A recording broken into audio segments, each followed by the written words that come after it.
किसान साथियों नमस्कार, मैं पुनीत सिसोदिया। किसान भाइयों, हमारे चैनल पे एक जंग सी छिड़ी रहती है रासायनिक खेती को लेकर के और ऑर्गेनिक खेती को लेकर के। कुछ किसान भाई कमेंट करते हैं कि हमने अपने खेतों में FYM मैनोर डाली, अच्छी क्वांटिटी में FYM मैनोर मैंने अपने खेत में डाली, लेकिन उसके बाद मुझे कुछ भी उससे रिजल्ट नहीं मिला, मेरा प्रोडक्शन और लॉस हो गया। कुछ किसान भाई कहते हैं कि जब मैं कुछ भी वीडियो रासायनिक खेती के ऊपर बनाता हूं तो किसान भाइयों के कमेंट आते हैं, इसने हमने बर्बाद कर दिया, ये बीमारियां फैला रहा है, ये हमारी खेती को बर्बाद कर रहा है, हमारी भूमि की उर्वरा शक्ति को बेकार कर रहा है। देखिए, वो सब सही है, उसके बारे में भी मैं समय समय पे आपको अपडेट करता रहता हूँ, बताता रहता हूँ। यदि आप कहें कि केवल रासायनिक खेती बुरी है तो आप गलत हैं, और या आप कहें कि नहीं ऑर्गेनिक खेती ही अच्छी है तो भी आप गलत हैं। देखिए, ना रासायनिक खेती अच्छी आप कह सकते हैं, ना उसको पूरी तरह बुरी आप कह सकते हैं। उसके कुछ फ़ायदे भी होते हैं, उसके कुछ नुकसान भी होते हैं। उसी तरीके से यदि आप ऑर्गेनिक खेती करेंगे तो उसके भी अपने कुछ फ़ायदे हैं, अपने कुछ नुकसान हैं।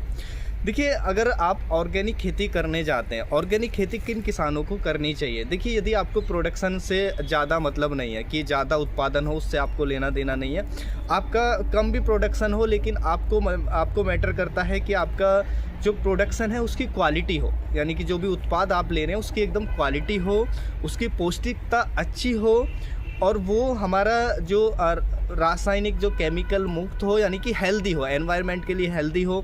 या आप चाहते हैं कि हमारी मिट्टी की उर्वरा शक्ति लंबे समय तक बनी रहे, तो उनके लिए जो हमारी ऑर्गेनिक फार्मिंग है वो अच्छी है। ऑर्गेनिक फार्मिंग के अंदर आप अधिक उत्पादन नहीं ले सकते हैं, या ऑर्गेनिक फार्मिंग आप बड़े पैमाने पर नहीं कर सकते हैं। यदि आप बड़े पैमाने पर फार्मिंग करते हैं, खेती करते हैं, तो आपको बहुत ज़्यादा फर्टिलाइज़र चाहिए, बहुत ज़्यादा FYM मैनोर चाहिए, तो वो बहुत ज़्यादा एक्सपेंसिव हो जाएगा आपके लिए, और ना ही उतना आप ले पाओगे। यदि आपके अपने पशुओं से उतना आप नहीं प्राप्त कर पाओगे। और देखिए, उसके कुछ लॉस भी होते हैं। यदि आप ऑर्गेनिक खेती करते हो, फ़ायदे हैं, एनवायरनमेंट के लिए बहुत अच्छा है, सेफ़ है, ह्यूमन्स के लिए सेफ़ है, हमारे लिए सेफ़ है, जो उसको खाएगा उसके उत्पाद को, उसके लिए 100% सेफ़ है। लेकिन कहीं ना कहीं उसमें प्रोडक्शन में हमें लॉस देखने को मिलेगा। कोई रोग आ जाए तो उतनी जल्दी से हम कंट्रोल नहीं कर पाएंगे। हाँ, मैं आपको बता देता हूँ, जब आप ऑर्गेनिक खेती करने जाते हैं तो रोग व कीट वैसे भी कम आते हैं, ये ज़रूर है।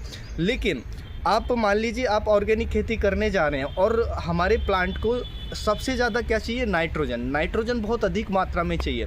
आप कोई भी एक ऐसा उत्पाद बताइए जो ऑर्गेनिक के अंदर हमारे प्लांट को जितना नाइट्रोजन चाहिए उतना नाइट्रोजन उस तेज़ी से हमारे प्लांट को पूरा कर सके, तो शायद आप एक भी नहीं बता पाएँ। तो उसकी वजह से फिर हमें प्रोडक्शन में भारी लॉस देखने को मिलता है। तो अगर आप ये कहते हैं कि नहीं हमें तो केमिकल खेती करनी है, तो आप तब भी गलत हैं कि केमिकल फार्मिंग पर ही जाएंगे तो भी आपको एक समय बाद प्रोडक्शन नहीं मिलेगा। जैसा अभी हमें देखने को मिल रहा है कि रोग व कीट इतने ज़्यादा आ रहे हैं, हम ज़्यादा यूरिया डाल रहे हैं, बहुत ज़्यादा यूरिया डालने से हमें नुकसान हो रहा है, मिट्टी हमारी की फर्टिलिटी कहीं खोती जा रही है, मिट्टी हमारी बंजर हो रही है।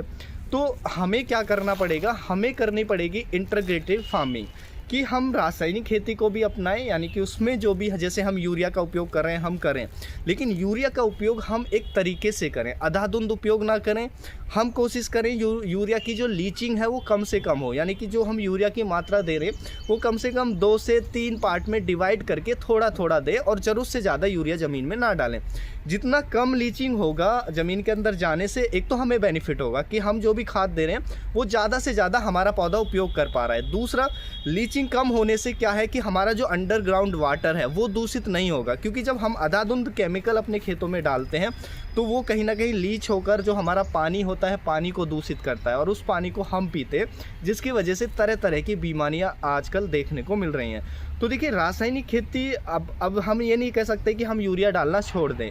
देखिए, यूरिया में क्या है? नाइट्रोजन है। नाइट्रोजन हमारे पौधे को सबसे ज़्यादा चाहिए। नाइट्रोजन की पूर्ति के लिए यूरिया सबसे अच्छा सोर्स है। हम कह सकते हैं भोजन है, हमारे पौधे का भोजन है, जिससे पौधे की ग्रोथ अच्छी आती है।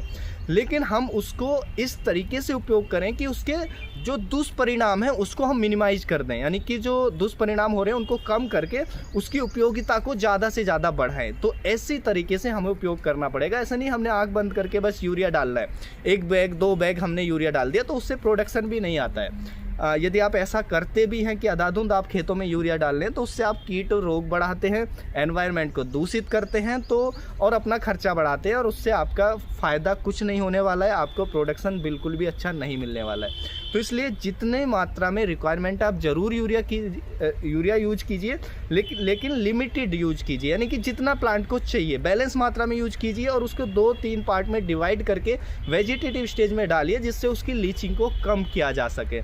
या आप इरिगेट करने के बाद भी यूरिया को डाल सकते हैं, इससे भी लीचिंग हमारी कम होगी, जिससे हमें कोशिश करनी है कि हमारा पौधा ज़्यादा से ज़्यादा उसको अपटेक कर पाए। उसी तरीके से आप रासायनिक कीटनाशकों का उपयोग करते हैं, तो ऐसा ना करें कि आप अंधाधुंध उपयोग कर रहे हैं, आप डबल डोज करके उपयोग कर रहे हैं। फंजीसाइड या इंसेक्टिसाइड के काम नहीं कर रहा तो आपने डबल डोज दे दी, या आपने कई गुना डोज किसान भाई दे देते हैं, या आप रेड लेवल के जो कीटनाशक हैं आप उनको उपयोग कर रहे हैं क्योंकि वो सस्ते आ जाते हैं, लेकिन वो कहीं ना कहीं वो हमारे एनवायरनमेंट को दूषित करते हैं।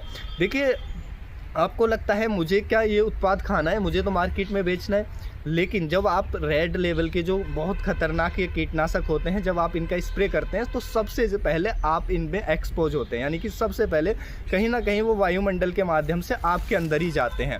तो ये ना समझे कि हमें तो मार्केट में बेचना है, नहीं, वो कहीं ना कहीं सबसे पहले आप ही उससे इन्फेक्टेड होने हैं, सबसे पहले आप ही को वो अंदर ही अंदर आपको ही डैमेज कर रहा है, वो आपके अंदर जाके सबसे पहले आपकी हेल्थ को ही वो बिगाड़ रहा है। तो इसलिए हमें कोशिश करनी चाहिए कि रेड लेवल के जो उत्पाद हैं, रेड लेवल के इंसेक्टिसाइड फंजीसाइड उनको यूज ना करें। हाँ, जो लो टॉक्सिसिटी के आते हैं, ग्रीन लेवल के आते हैं, या थोड़ा ऊपर हम ब्लू लेवल तक जा सकते हैं, येलो लेवल के तक भी आप चाहें तो जा सकते हैं, उससे ऊपर रेड लेवल बिल्कुल ना जाएं। उसके साथ ज़रूरत हो तभी उपयोग करें, ऐसा नहीं कि आप 3-3 4-4 दिन में स्प्रे दिए जा रहे हैं, नहीं, कम से कम 10-12 दिन में ही एक बार उपयोग करें। स्प्रे आपने कर दिया है तो उसका हार्वेस्ट तुरंत ना करें कि हमने स्प्रे कर दिया अगले दिन हार्वेस्ट करके आप मार्केट भेज रहे हैं, नहीं। अगर हार्वेस्टिंग पे आ रहा है तो हार्वेस्ट करने के बाद स्प्रे करें, और उसके कम से कम 7 से 8 दिन बाद, यानी कि उस पर लिखा रहता है कि इसका वेटिंग पीरियड कितना होता है इस केमिकल का, तो उतने समय बाद ही फिर हार्वेस्ट करके मार्केट में बेचें। तो हमें देखना पड़ेगा, और ज़रूर, और आप ये भी ऐसा ना करें कि हम केमिकल पे ही डिपेंड हो जाएं, आपको ऑर्गेनिक चीज़ों को भी अपनाना चाहिए। ऑर्गेनिक बहुत सारी हम चीज़ें घर पे बना सकते हैं, गौमूत्र के अंदर, वेस्ट डिकम्पोजर के अंदर पत्तियाँ डाल के बहुत सारे ऑर्गेनिक हैं जिनको हम घर पे बनाकर यूज कर सकते हैं। आप बीच बीच में उनका यूज लीजिए, इससे आपका खर्चा कम होगा, आपका केमिकल कम जाएगा फसल के अंदर, इससे हमारा एनवायरनमेंट कम दूषित होगा, हमारा जो उत्पाद है वो कम जहरीला हमें देखने को मिलेगा।